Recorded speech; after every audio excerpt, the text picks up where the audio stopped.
اعوذ باللہ من الشیطان الرجیم بسم اللہ الرحمن الرحیم اللہم صلی علی سیدنا و مولانا محمد وعلی آل سیدنا و مولانا محمد وبارک وسلم وصلوا علیہ رب اشرح لی صدری ویسر لی امری واحلل عقدۃ من لسانی یفقہوا قولی۔ دنیا بھر میں جہاں جہاں ARYQ TV دیکھا جا رہا ہے ان تمام ناظرین کی خدمت میں اور جتنی سماعتیں اس وقت مجھے سماعت کر رہی ہیں ان تمام کی خدمت میں سیدہ زینب کی جانب سے السلام علیکم ورحمۃ اللہ وبرکاتہ۔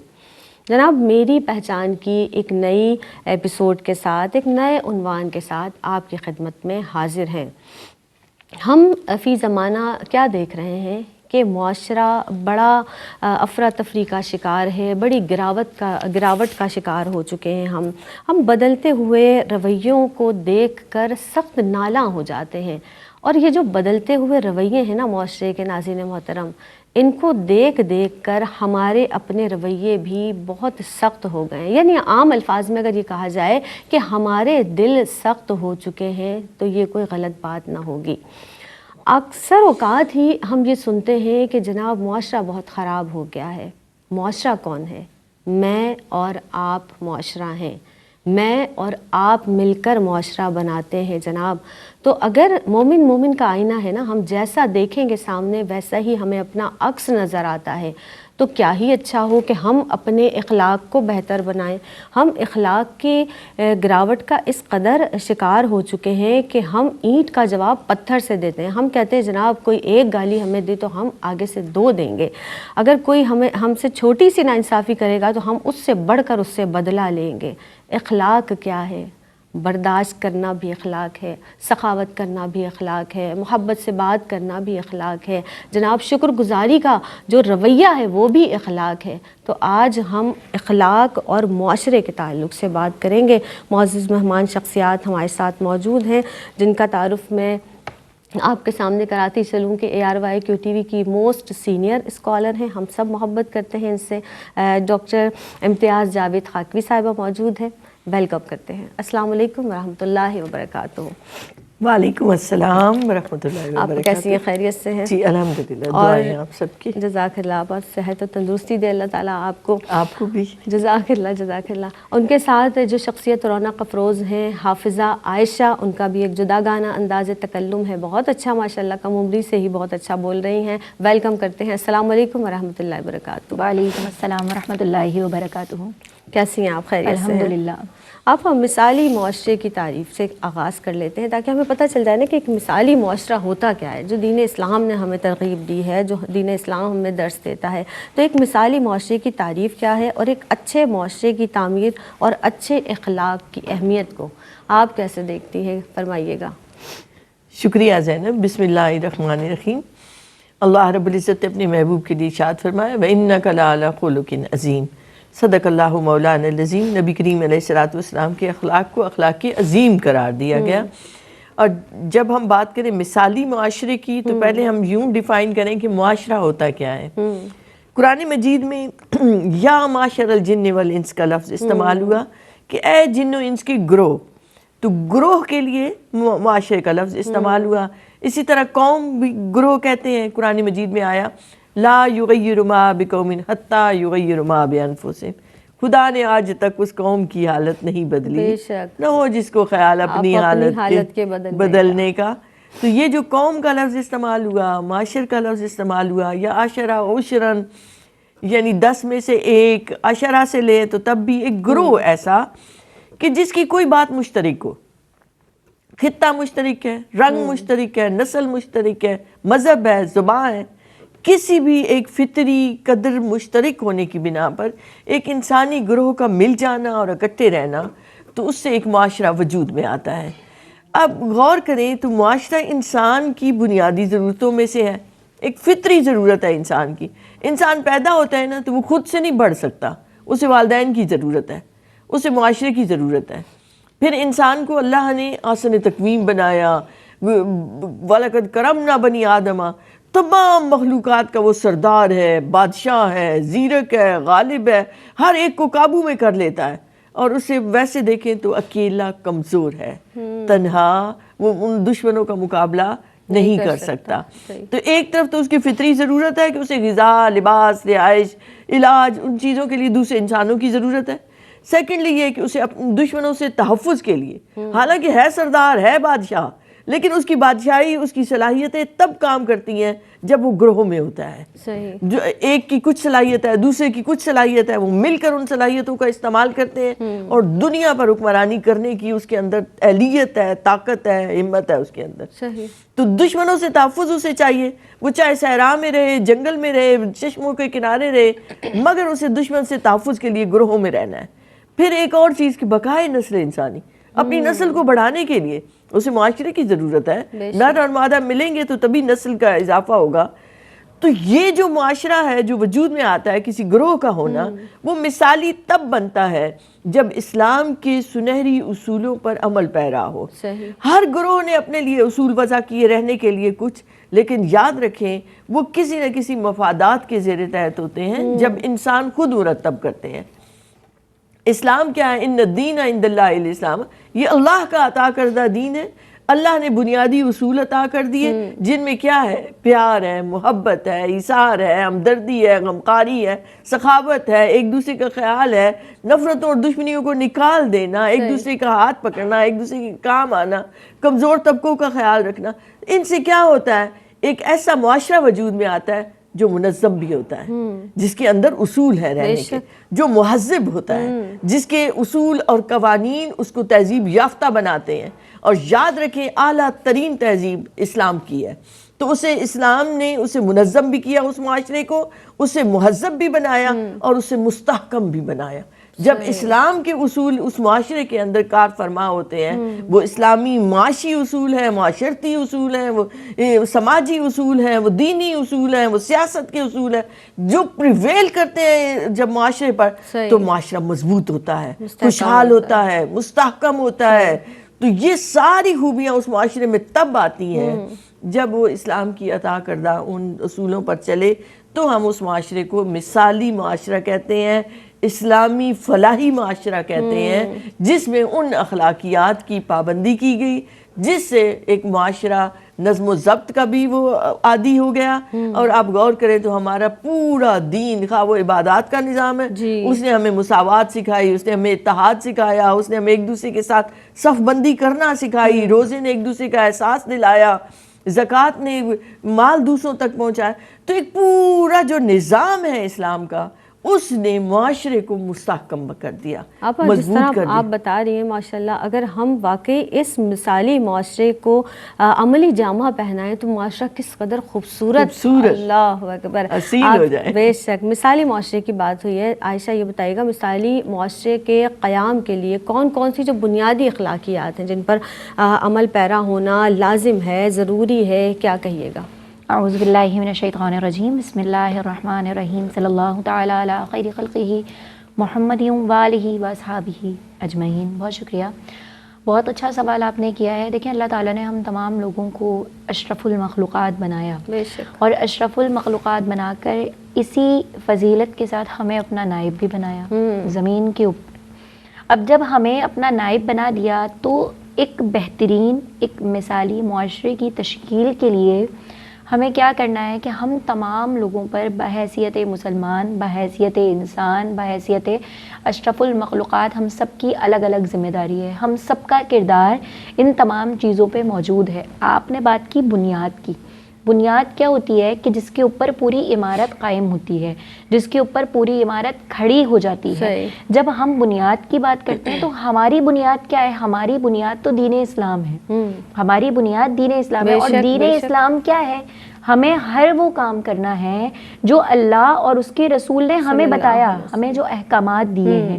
جب ہم یہ تمام کام کریں گے، ہم اللہ اور اس کے رسول کی رسی کو تھام کر چلیں گے، تو ہم یقیناً پھر وہ تمام کام کریں گے جو صحیح ہوں گے، جائز ہوں گے، صحیح رستے پر اور سیدھے رستے پر لے کر جائیں گے.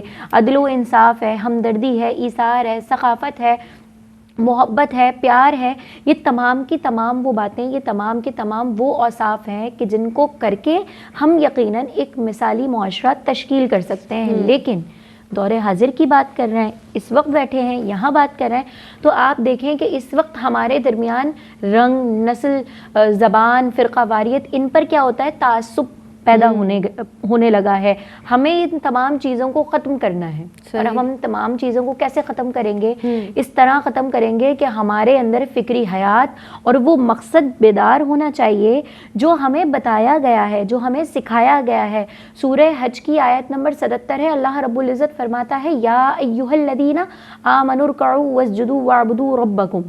اللہ فرما رہا ہے اے ایمان والو میرے لیے رکوع کرو، میرے لیے سجدہ کرو، عبادت کرو اور ہر وہ کام کرو، ٹھیک ہے، ہر وہ کام کرو کہ جس میں میری رضا ہو. یعنی جب ہم اللہ کے لیے تمام کام کریں گے تو یقیناً ایک معاشرہ اچھا تشکیل پائے گا نا، کیونکہ ایک بندے سے تو معاشرہ نہیں بنتا، تمام لوگ ملتے ہیں، ایک گروہ ملتا ہے، ایک قوم ملتی ہے، سب ملتے ہیں، پھر ایک معاشرہ تشکیل پاتا ہے.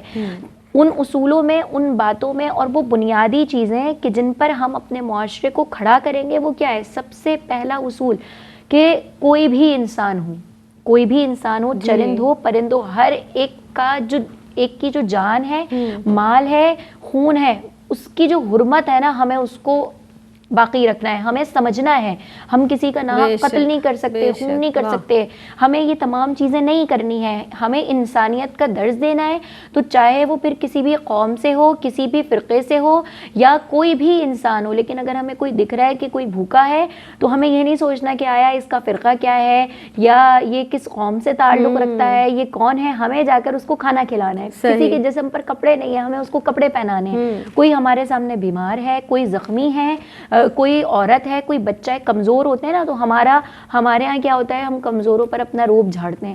لیکن ہمیں یہ کام نہیں کرنا ہے، یہ اصول ہے، ہمیں یہ کام نہیں کرنا ہے. کوئی کالا ہے، کوئی گورا ہے، کوئی انگریز ہے، کوئی کم پڑھا لکھا ہے، کوئی زیادہ پڑھا لکھا ہے. یہ جو فرق ہے نا، ہمیں یہ ختم کرنا ہے کہ عربی اور عجمی کا جو فرق تھا یہ ختم کر دیا گیا تھا. یہ فرق ختم کرنا ہے. یہ بھی بنیادی اصول ہے. ہمیں نیکی کی دعوت دینی ہے اور برائی سے جو ہے نا روکنا ہے. اور ان تمام کاموں میں اگر جہاد بھی کرنا پڑے تو ہمیں جہاد کرنا ہے. جب ہم یہ تمام کام کریں گے تو یقیناً یہ وہ بنیادی اصول ہے جو دین اسلام ہمیں خود بتا رہا ہے. کیونکہ دین اسلام ضابطہ ہے، مکمل ضابطہ یاد ہے، ضابطہ یادی مکمل ضابطہ یاد ہے. اور اللہ تعالیٰ قرآن مجید میں ہمیں یہ فرما بھی رہا ہے نا کہ اے مسلمانوں، اے ایمان والو، اے لوگوں، میں نے تمہارے لیے اس دین کو پسند کیا اور یہ دین تمہارا مکمل بھی کر دیا. پسندیدہ دین ہے، پسندیدہ دین ہے. تو پھر جب تمام کی تمام باتیں سامنے ہیں تو ہمیں اس پر عمل کرنا ہے. یقیناً ایک مثالی معاشرہ قائم ہوگا. یعنی بلا تفریق، رنگ و نسل ہمیں اس معاشرے کے ہر فرد کا خیال رکھنا ہے. ایک وقفہ لیتے ہیں جناب، حاضر ہوتے ہیں اس وقفے کے بعد. السلام علیکم ورحمۃ اللہ وبرکاتہ. وقفے کے بعد ایک مرتبہ پھر آپ سب کا خیر مقدم ہے. جناب ہم اخلاق اور معاشرے کے تعلق سے بات کر رہے ہیں اور ہمارے ساتھ لب کشائی کے لیے مہمان شخصیات بھی رونق افروز ہیں. اللہ کے رسول صلی اللہ علیہ وآلہ وسلم نے کیا ارشاد فرمایا؟ اللہ کے رسول صلی اللہ علیہ وسلم ارشاد فرماتے ہیں کہ مجھے مکارم اخلاق کی تکمیل کے لیے بھیجا گیا ہے. تو آپ دیکھیے کہ ہماری جو دینی تعلیمات ہیں، رسول اللہ صلی اللہ علیہ وسلم کی جو سیرت مبارکہ ہے، آپ کی حیات طیبہ ہمارے لیے بہترین نمونہ ہے. اور اس تعلق سے ہم انشاءاللہ تعالی مزید کلام کریں گے. ڈاکٹر صاحبہ ہمارے ساتھ موجود ہیں. آپا یہ ارشاد فرما دیجیے، اب یہ جو اچھا اخلاق ہے نا آپا، انسان کی جو اپنی ذاتی شخصیت ہے، اس کی اپنی جو ذات ہے، اس پر کس طرح سے اثر انداز ہوتا ہے؟ آپ فرمائیے گا. شکریہ زینب. بسم اللہ الرحمن الرحیم. دیکھیں جس طرح سے آپ نے آغاز کیا کہ نبی کریم علیہ الصلوۃ والسلام اپنی بعثت کا مقصد ہی یہ بتا رہے ہیں کہ اخلاقیات کی تکمیل. گویا اخلاقیات ہمارے زندگی کے ہر شعبے پر حاوی ہیں اور ہر شعبہ ان کے اندر سمٹ کر آ جاتا ہے. پھر آپ غور کریں تو ہم نے اخلاق کو بڑا محدود کر دیا کہ یہ پیار سے بول لینا اور میٹھی مسکراہٹ ایک چہرے پر سجا لینا اخلاق اس کا نام ہے. دیکھیں اخلاق اتنا محدود نہیں ہے. یہ دل کے جذبات، خیالات، وہ جو اندر پائی جانے والی خواہشات، ان سے جو انسان کی پوری شخصیت سامنے آتی ہے نا، اس پورے کے مجموعے کا نام ہے. یہ فقط مسکراہٹ سجانا نہیں ہے. اب کسی نے مسکراہٹ سجائی ہوئی ہے، آپ سے بڑے میٹھے بول بھی بول رہا ہے، مگر اندر اس کی عداوت چل رہی ہے، دشمنی چل رہی ہے، وہ آپ کے خلاف سازشیں کر رہا ہے، اور ظاہری ہم کہیں کہ وہ بڑا حسن اخلاق والا ہے. نہیں، اس لیے علماء نے اسے اندر کے باطنی جذبات، خیالات اور خواہشات جو اس کے اندر جنم لیتی ہیں، ان کا مجموعہ جب گفتار و کردار اور عمل میں سامنے آتا ہے تب اخلاق بنتا ہے۔ پھر آپ دیکھیں تو ہماری اخلاقیات ہماری تمام اس پر نظام پر حاوی ہیں۔ آپ نے خاندان کے اندر رہنا ہے، آپ کی عائلی زندگی ہے، آپ کی معاشرتی زندگی ہے، معاشی زندگی ہے، آپ کی پیدائش، اموات، خوشی، غمی، ہر چیز میں اخلاقیات کا دخل ہے۔ بالکل پھر آپ معاشرے میں باہر نکلتے ہیں تو آپ کو دوسروں سے لین دین ہے، معاملات ہیں، جتنے تجارت کے ہیں یا سیاست کے ہیں، ان سب میں بھی اخلاقیات کا بڑا اہم دخل ہے۔ آپ غور کریں تو زندگی کا کوئی بھی شعبہ ہے، وہ تاجر ہے، دکاندار ہے، وہ ریڑھی والا ہے، یا وہ ڈاکٹر ہے، انجینئر ہے، یا وہ کاشتکار ہے، یا وہ اسٹوڈنٹ ہے، یا وہ ٹیچر، ہر جگہ زندگی کے ہر شعبے میں بنیادی کام کرتی ہیں اخلاقیات۔ بے شک۔ پھر آپ ایک اور انداز سے دیکھیں تو دیکھیں اخلاقیات انسان کے دو حصے ہیں نا، انسان کی شخصیت کے بھی، ایک مادی ہے ایک روحانی ہے۔ مادی تو ظاہری نظر آتا ہے کہ وہ غذا کھا رہا ہے، صحیح ہے۔ روحانی نظر نہیں آتا، لیکن اس مادی کو بناتا وہ روحانی انسان ہے، صحیح۔ اور وہ روحانی انسان کا تعلق سخت اور بہت گہرا ہے اس نے اخلاق سے۔ صحیح۔ اور اخلاق کیا ہے؟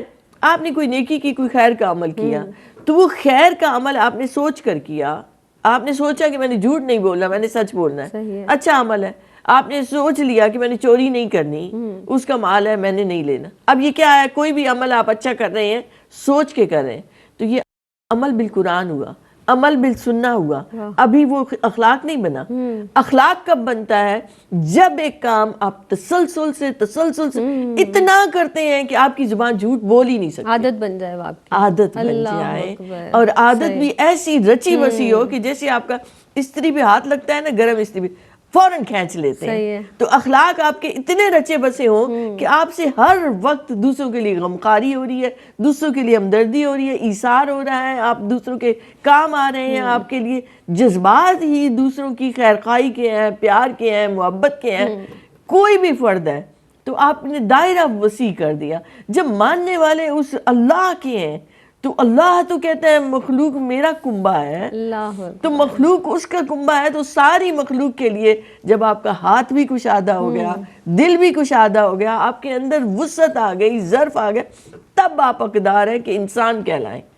یہ اخلاق ہی ہے جو انسان کو حیوانوں سے بلند تر کرتے ہیں اور ان کو عظمتیں عطا کرتے ہیں، ان کو سربلندی دیتے ہیں۔ یہ اخلاق ہی ہیں جو ہر مذہب، ہر معاشرے کا ایک حصہ رہے ہیں۔ آپ کسی بھی معاشرے میں چلے جائیں نا، وہاں جو سخی ہوگا، جو بہادر ہوگا شخص، اس کا ایک نام ہوتا ہے، اس کی ایک عزت ہوتی ہے، اس کے لیے ایک محبت کی جاتی ہے۔ مگر وہ جو لالچی ہوتا ہے، خود غرض ہوتا ہے، جو طمع رکھتا ہے، حرص رکھتا ہے، اس کے لیے دلوں میں عزت نہیں پائی جاتی۔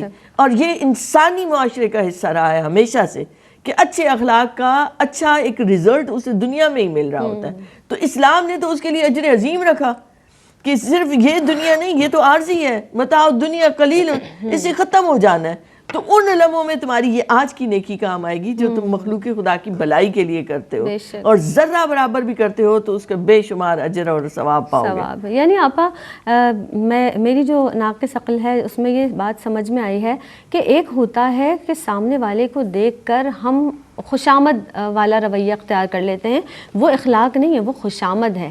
ہم نے اپنی پوری شخصیت کو، پوری ذات کو دوسروں کے لیے نافع بنانا ہے، تاکہ ہماری جو پوری شخصیت ہے، ہماری پوری ذات کا ہر عمل جو ہے، ایک ایکٹ جو ہے، وہ دوسرے کے لیے بہتری کے لیے ہو، یعنی کسی کے نقصان دہ نہ ہو ہماری ذات۔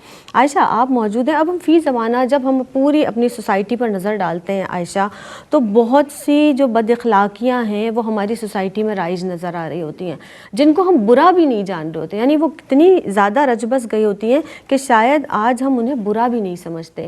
آپ کیا کہیے گا اس حوالے سے؟ بسم اللہ الرحمن الرحیم۔ بہت اچھا سوال آپ نے کیا۔ جیسا کہ ہم پہلے بھی یہ بات کر چکے ہیں کہ ایک مثالی معاشرہ، ایک اچھا معاشرہ کن صورتوں میں تشکیل پا سکتا ہے کہ عدل و توازن ہو، انسانی ہمدردی ہو، حقوق کا احترام ہو۔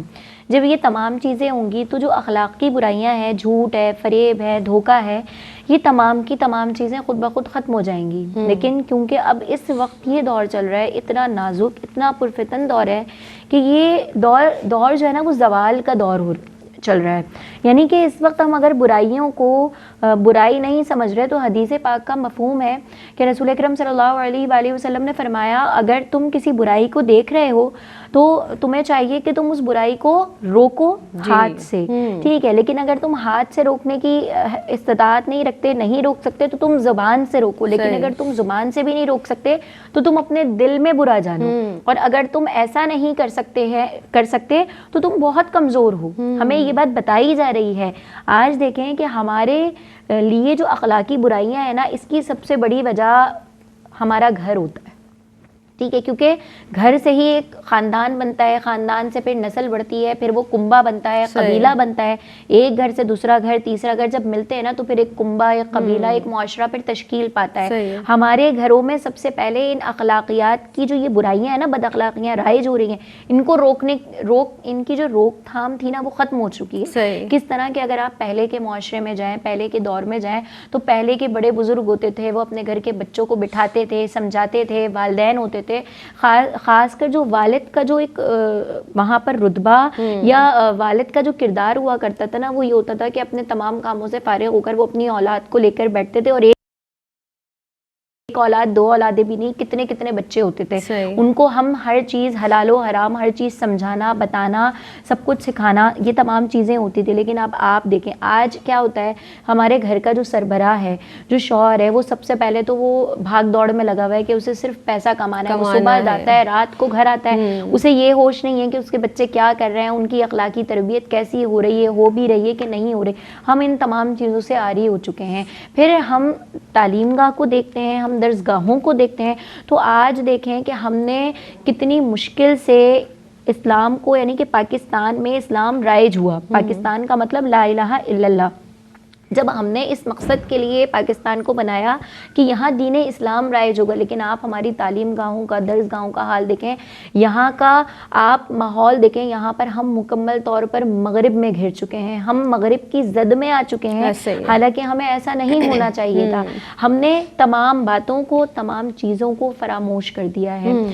1400 سال پہلے جو تعلیم، جو دین ہمیں دیا گیا کہ اللہ رب العزت نے اپنے پیارے حبیب صلی اللہ علیہ وسلم کے ذریعے ہمیں عدل، حیا، انصاف، یعنی کہ آقا علیہ الصلوۃ والسلام کی جو بعثت ہوئی وہ کیوں ہوئی کہ آقا علیہ الصلوۃ والسلام نے آ کر گمراہوں کو راہ دکھائی، جو بھٹکے ہوئے تھے انہیں سیدھی راہ پر لا کر کھڑا کر دیا، فلاح و سعادت کے ذریعے دنیا میں روشنی ہوئی، ذرہ ذرہ چمک اٹھا۔ لیکن کیا ہوا، ہم نے ان تمام چیزوں کو بھلا دیا۔ اب سوشل میڈیا کا دور آ چکا ہے، آج کل سوشل میڈیا پہ کیا کیا نہیں ہو رہا، ہر برائی، یعنی کہ انگریزوں نے، ہم مغرب کی بات کریں نا، انگریزوں نے اس کو ایجاد کیا تھا اپنے کام کے لیے، لیکن ہم نے کیا کیا، ہم نے تو اسے اپنے کھیل کا ذریعہ بنا لیا۔ آج ہم اس سے کھیل رہے ہیں، اور آپ دیکھیں آج کل چھوٹے چھوٹے بچوں کے ہاتھوں میں یہ پکڑا دیا جاتا ہے۔ تو اخلاقی تربیت تو ہم نہیں کر رہے، ہم تو موبائل میں تو کتنی کیسی کیسی چیزیں آتی ہیں، ہم ان تمام چیزوں کو بھول گئے، ہم ان تمام چیزوں کو فراموش کر بیٹھے، اور مزے کی بات ہم ان چیزوں کو برا بھی نہیں جانتے،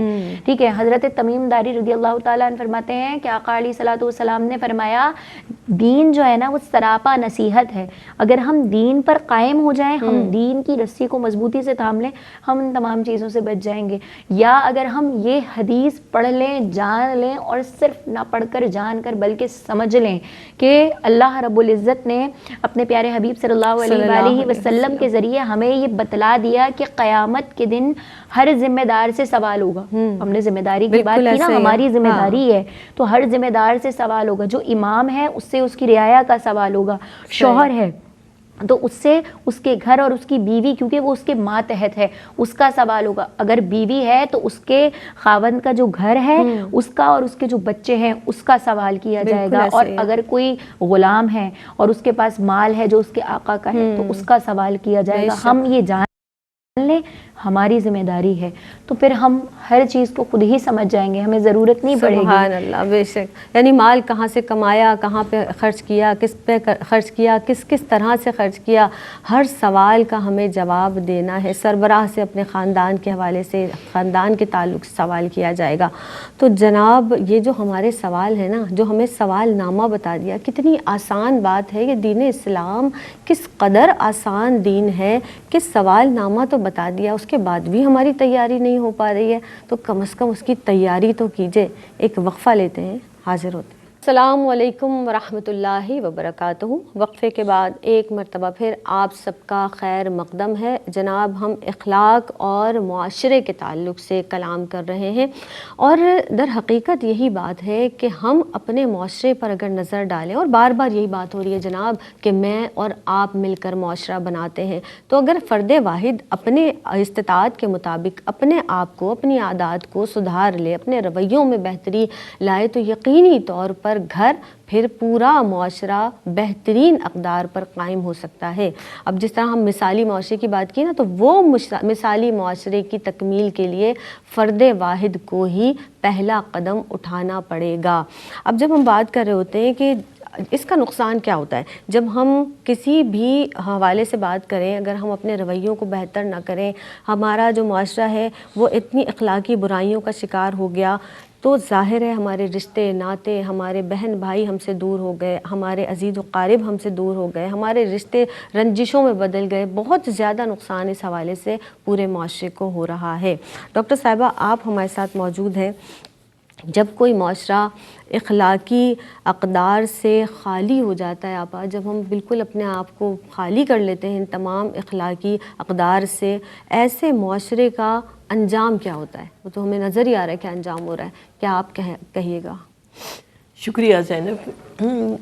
دور جاہلیت پر نگاہ ڈالیں تو قرآن مجید میں اللہ رب العزت نے فرمایا کہ کیا صورتحال تھی، ظہر الفساد فی البر والبحر، کہ بحر و بر میں ایک فتنہ و فساد کی پھیلا ہوا تھا۔ آج ہم دیکھیں تو جب ہم اسلام کو چھوڑ دیتے ہیں اور اسلام کے سنہری اصولوں کو اس سے چشم پوشی کر لیتے ہیں، تو ہمارا پورا معاشرہ پھر سے دور جاہلیت کی وہ تصویر بنتا چلا جاتا ہے، اور ہم دیکھ رہے ہیں کہ ہم اخلاقی طور پر زوال کا شکار ہوتے ہوئے اسی جنگل کے سے معاشرے کا منظر پیش کر رہے ہیں۔ زینب دیکھیں، کوئی بھی معاشرہ نا جس میں آپ ظلم، استحصال اور دوسرے کی تکلیف پہ لذت لینا شروع کر دیتے ہیں، تو یہ معاشرے کے انتہائی اخلاقی گراوٹ کی علامت ہے کہ وہ حیوانوں جیسا معاشرہ ہو چکا ہے۔ اور آج ہمارے معاشرے میں یہی ہو رہا ہے۔ میں آگے نام نہیں لوں گی، لیکن کیا کیا صورتیں پائی جاتی ہیں یہ سب بتا رہی ہیں کہ بے حیائی بڑھتی چلی جا رہی ہے، غریبوں کا استحصال بڑھتا چلا جا رہا ہے، جس سے ان کے اندر فرسٹریشن بڑھ رہی ہے، سکون ختم ہو چکا ہے، بد امنی ہے، انتشار ہے ہر شعبے میں، کہیں بھی کسی بھی جگہ کسی کو اطمینان نہیں ہو رہا، دولت کے ڈھیر بھی جمع کرتے ہوئے پھر بھی اس کے پاس سکون نہیں ہے، اور جن کے پاس نہیں ہے وہ اس کی طمع اور ہرس میں مبتلا ہو رہے ہیں۔ بڑے بڑے سرمایہ داروں سے لے کے نیچے تک اخلاقی گراوٹ آپ کو ہر جگہ ملے گی۔ وہ مسلمان جن کا خاصہ ہونا چاہیے تھا ایمانداری، امانت داری، وعدوں کو پورا کرنا، بات کرے تو سچ بولے، یہ تو منافق کی علامت تھی کہ جو حضور اکرم صلی اللہ علیہ وسلم نے فرمائی تھی کہ بات کرے تو جھوٹ بولے، وعدہ کرے تو پورا نہ کرے، امانت ملے تو خیانت۔ آج وہ ساری ہی برائیاں ہم میں رائج ہو چکی ہیں، جس کا نتیجہ یہ نکلتا ہے کہ انسان انفرادی سطح پر بھی پریشان حالی کا شکار ہوتا ہے، اور اجتماعی سطح پر بھی اسے سکون اور اطمینان کی وہ کیفیات نہیں ملتی۔ تو سوال یہ پیدا ہوتا ہے کہ اس معاشرے کو بدلا کیسے جائے گا؟ دیکھیں، ایک بڑی خوبصورت بات ہے کہ اللہ نے 24 آور اور 7 days توبہ کا دروازہ کھلا رکھا۔ اللہ یہ توبہ کا دروازہ ہی نہیں، یہ رحمت کا دروازہ ہے، برکتوں کا دروازہ ہے، جنت کی ٹھنڈی ہواؤں کا دروازہ ہے، اس کی انوار کا دروازہ ہے۔ تو جب انسان پلٹ کر جس لمحے آ جاتا ہے نا، اس لمحے سے رحمتوں کا آغاز ہو جاتا ہے۔ تو جب ایک بھی فرد کھڑا ہو جائے تو معاشرے میں تبدیلی شروع ہو جاتی ہے، اور معاشرے میں تبدیلی ہی تو لانا اصل مقصود ہے کہ ایک مثالی فلاحی معاشرہ ہم آنے والی نسلوں کو دے سکیں۔ تو جتنا فتنہ و فساد ہے اس سارے کی نفی تب ہوگی جب ہم میں سے ہر فرد وہ دین کا علم لے کر، اس ایمان کا جھنڈا لے کر کھڑا ہو، مضبوطی سے کھڑا ہو، پھر بزدلی نہ ہو، پھر کمزوری نہ ہو، پھر خرابی نہ ہو، پھر ظلم سے ٹکرا جانے کا عزم بھی ہو اور ٹکرا جانے کی ہمت اور قوت بھی ہو۔ ایمان کی اعلیٰ ترین نشانی ہے کہ اب برائی کو دیکھیں تو اسے روکنے کی کوشش تو کریں۔ تو وہ ہماری ختم ہوتی جا رہی ہے۔ ہم کم از کم دل میں برا جانتے ہوئے بھی اس پر اکتفا کر کے بیٹھ جاتے ہیں کہ دل میں تو میں اسے برا سمجھ رہا ہوں، نہیں، ایسا اب قبول نہیں کیا جائے گا۔ دیکھیں تاریخ ہمیں بتاتی ہے کہ بنی اسرائیل کی ایک بستی تھی جس میں چند لوگ عبادت کرتے رہتے تھے. حکم ہوا کہ اس بستی کو اٹھا کے انہی کے سروں پر دے مارو. تو پوچھا فرشتوں نے کہ مولا وہ تو تیری عبادت کرے. تو فرمایا کہ وہ اپنی عبادت اپنی جنت کمانے میں لگے ہوئے ہیں, انہیں معاشرے سے کوئی غرض نہیں کہ کیا ہو رہا ہے. تو یہی حال آج بھی ہے, جو نیکوکار لوگ ہیں جو اندر بیٹھے اپنی عبادت اپنی تسبیح کرتے جا رہے ہیں, انہیں یہ خیال رکھنا ہے کہ معاشرے کو سدھارنے کی ذمہ داری بھی ہماری ہے, ہم سب کی ہے. یعنی اب ہاتھ سے روکنا پڑے گا, روکنا پڑے گا. اور باشعور بندہ, ہر جو سمجھ رکھتا ہے, جسے اللہ نے آگہی دی ہے, جسے شعور دیا ہے, وہ اب اپنی لذتوں کو چھوڑے نا. ہم اپنی کمفرٹ زون سے باہر نہیں نکلتے, ہم چھوڑنا ہی نہیں چاہتے. تو جب تک ہم نہیں چھوڑیں گے اس اللہ کی رضا کو بھی نہیں پا سکتے.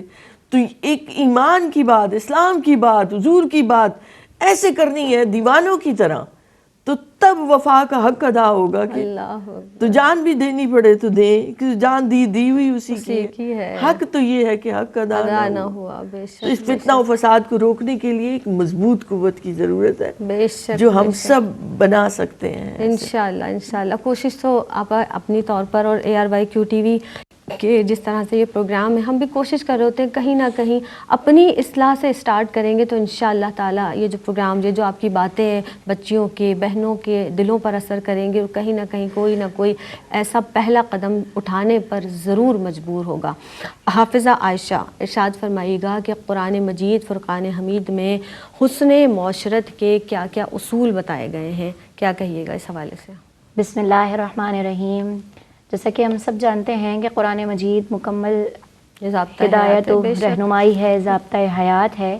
آپ کو اپنی زندگی میں تجارت کا مسئلہ ہو, معاشرت کا مسئلہ ہو, اپنی زندگی میں غم ہو, دکھ ہو, آپ کو کوئی بھی پریشانی ہے, کوئی چیز بھی آپ کو پوچھنی ہے, آپ قرآن اٹھائیں, آپ کو جواب مل جائے گا. بے شک. جب ہم حسن معاشرت کا سوال لے کر قرآن کو دیکھتے ہیں تو قرآن مجید میں 26واں سپارہ سورہ حجرات, کہنے کو 18 آیتوں کی یہ ایک سورت ہے, لیکن اس سورت میں اللہ رب العزت نے مکمل حسن کے ساتھ معاشرت کے جو اصول ہیں نا وہ بتا دیے ہیں. سبحان اللہ. اور ایسے اصول ہیں کہ شاید جب ہم ان کو پڑھنا شروع کریں, دیکھنا شروع کریں, تو ہم اپنے آپ میں یہ سوچنے پہ مجبور ہو جائیں گے کہ ہم تو یہ کام روزمرہ کر رہے ہیں جو اللہ ہمیں کرنے سے منع فرما رہا ہے. ہمیں اللہ فرما رہا ہے اس صورت میں کہ کسی کو ایذا نہیں دینی ہے. حسن معاشرت کا سب سے پہلا اصول ہے کسی کو ایذا نہیں دینی ہے. آج ہم دیکھیں, ہم تو اٹھتے بیٹھتے سوتے جاگتے ہم دوسروں کو تکلیف دینے میں لگے ہوئے ہیں. ہم کبھی کسی طرح, کبھی کسی کو زبان سے تکلیف دیتے ہیں, کبھی ہاتھ سے تکلیف دیتے ہیں, کبھی کسی کو کس طرح تکلیف دیتے ہیں, کسی سے کچھ لے کر تکلیف دیتے ہیں, کسی کو گالی دے کر تکلیف دیتے ہیں, کسی کی تہمت لگا کر تکلیف دیتے ہیں. یعنی ہمارا شیوا ہے کہ ہم نے سامنے والے کو ایذا ضرور دینی ہے. ہم نہیں جانتے کہ ہماری زبان سے, وہ کہتے ہیں نا کہ جو آپ کے تلوار کا زخم لگتا ہے وہ ٹھیک ہو جاتا ہے, لیکن جو زبان کا زخم ہے وہ کبھی بھی نہیں ٹھیک ہوتا, کیونکہ وہ دل پر لگتا ہے. پہلا اصول حسن معاشرت کا کسی کو ایذا نہیں دینی ہے. ہمیں دوسرا اصول بتایا جا رہا ہے کہ آپس میں نا اگر لڑائی ہو جائے تو صلح کروانی ہے. اب ذرا سوچیں کہ ہمارے ارد گرد جو رہنے والے ہیں, اگر کسی کو پتہ لگ جائے کہ دو لوگوں میں لڑائی ہو رہی ہے تو وہ صلح کروانے نہیں آتے, بلکہ وہ اور آ کر اس میں جنگ اور فساد برپا کروانے کی کوشش کرتے ہیں. کبھی وہ ایک طرف سے بولتے ہیں, کبھی دوسری طرف سے بولتے ہیں, حالانکہ ہمیں اس چیز سے روکا جا رہا ہے. ہم اس چیز سے باز ہو جائیں گے تو یقیناً جو لڑائی ہے نا وہ ختم ہو جائے گی اور آپس میں صلح ہو جائے گی. یعنی کہ ہمیں وہ بات کرنی ہے, اگر ہم دو بندوں کو لڑتے ہوئے دیکھیں تو ہمیں جانا ہے اور ہمیں وہ بات کرنی ہے کہ جس سے ان دونوں میں آپس میں صلح ہو جائے, آپس میں لڑائی نہ رہے. ہمیں تیسرا کام کیا کرنا ہے, اگر ہم یہ دیکھ رہے ہیں کہیں ظلم ہو رہا ہے, ظلم کو ظلم جاننا جہاد کے برابر کہلائے گا. یعنی کہ ہم نے دیکھا یار یہ ظلم ہو رہا ہے اور ہم نے آواز بھی اٹھائی اور ہم نے جا کر اس کو روکنے کی کوشش بھی, تو ہم کامیاب. لیکن اگر ہم نے ظلم کو ظلم ہوتا دیکھتے رہے اور ہم نے اس کو کچھ نہیں کہا, آواز نہ اٹھائی, تو جو ظلم ہو رہا ہے نا ہم بھی ظالم کہلائیں گے. یعنی کہ ایک تو وہ انسان جو کر رہا ہے لیکن ہم اس کو دیکھ رہے ہیں اور دیکھ کر بھی خاموش ہیں, تو آپ یقین کریں کہ ہم اس ظلم کو ہوتا دیکھ کر خاموش ہیں, تو ہم ظالم ہی کہلائیں گے. صحیح. ہمیں یہ قرآن مجید کی سورہ حجرات یہ کہہ رہی ہے, بتا رہی ہے کہ آپ نے ظلم ہوتا دیکھنا ہے تو ہمیں اس کا خاتمہ کرنا ہے. ٹھیک ہے, پھر اگر کوئی ایسا انسان آپ کے پاس آتا ہے, فریاد لے کر آ رہا ہے, کوئی مظلوم ہے, تو ہمیں اس کی فریاد رسی کرنی ہے, ہمیں مذاق نہیں اڑانا. ہمیں یہ بھی بتایا جا رہا ہے کہ آپ نے اس کی فریاد رسی کرنی ہے, آپ نے اس کی حمایت میں بولنا ہے. اگر آپ کسی کو اپنے آپ سے کمتر دیکھتے ہو, یہ تمام وہ باتیں بتائی جا رہی ہیں, اگر ہم ان باتوں سے اجتناب کریں, پرہیز کریں, رک جائیں, تو ہمارا معاشرہ خود بخود اچھا ہوتا چلا جائے گا. یہ برائیاں ہیں, بد اخلاقیاں ہیں, انہیں ہم عیب کہہ سکتے ہیں, لیکن اگر ہمیں ان سے رکنا ہے تو ہمیں اس کو سمجھنا پڑے گا. کوئی اگر آپ کو غریب دکھتا ہے, کمتر دکھتا ہے, مذاق نہیں اڑانا, آپ نے کسی کو تانا نہیں دینا ہے. ہم آج کل تانے دیتے ہیں, ٹونٹ کرتے ہیں, آپ سامنے والے سے اس طرح بات کرتے ہیں کہ سامنے والا سوچنے پہ مجبور ہو جاتا ہے. بدگمانیوں سے بچنا ہے. حسب و نسب کی وجہ سے ہمیں اپنے اوپر فخر اور اپنے اوپر غرور و تکبر نہیں کرنا ہے. ہمیں ان تمام چیزوں سے بچنا ہے. اور سب سے آخری اور سب سے اہم بات, کوشش یہ کرنی ہے, ہمیں اپنے گریبان میں جھانکنا ہے, ہم ایک دوسرے کے عیب نہیں تلاش کرنے ہیں. یہ بھی سورہ حجرات میں ہی بولا گیا, آپ دوسرے کے عیب نہ تلاش کرو, کیونکہ اللہ کہتا ہے جس نے کسی انسان کی پردہ پوشی کی تو قیامت کے دن میں اس کی پردہ پوشی کروں گا. اللہ اکبر, ستار العیوب ہے وہ, پردہ پوشی کرنے والا ہے. اور جب اپنے گناہوں کو یا اپنے کردار کو یا اپنے اعمال کو جب ہم دیکھتے ہیں نا, تو دوسرے کو دیکھنے کا پھر وقت ہی نہیں ملتا, موقع ہی نہیں ملتا. ڈاکٹر صاحبہ, آپ تشریف لائیں, آمد کا بہت بہت شکریہ, بہت مشکور ہوں. آپ کی عائشہ بہت ممنون ہوں, آپ تشریف لائیں. بہت اچھی گفتگو دونوں کی جانب سے ہوئی, اور خیال, یہ تصور, آپ یقین کیجئے کہ دل میں یہی خواہش ہے کہ خدارا یہ ہمارا جو معاشرہ ہے نا, جو ہمارا روز بروز بگڑتی ہوئی صورتحال کو دیکھتے ہوئے دل بہت روتا ہے, بہت تکلیف میں مبتلا ہوتا ہے. کیا ہمارا دین ہے, کیا ہماری تعلیمات ہیں, ہم اس سے پھر رہے ہیں, پلٹ رہے ہیں. لوٹ آئیے, ابھی بھی وقت ہے. علماء فرماتے ہیں, بزرگان دین فرماتے ہیں کہ ہم یہ آخری دور سے گزر رہے ہیں, تو ابھی بھی وقت گزرا نہیں ہے, ابھی وقت ہے. واپس آ جائیے اپنے اصل پر, کیونکہ جب ہم اصل سے ہٹتے ہیں نا تو پھر ہم کہیں کے نہیں رہتے. اس کے ساتھ ہی اپنی میزبان سیدہ زینب کو دیجیے گا اجازت. فی امان اللہ.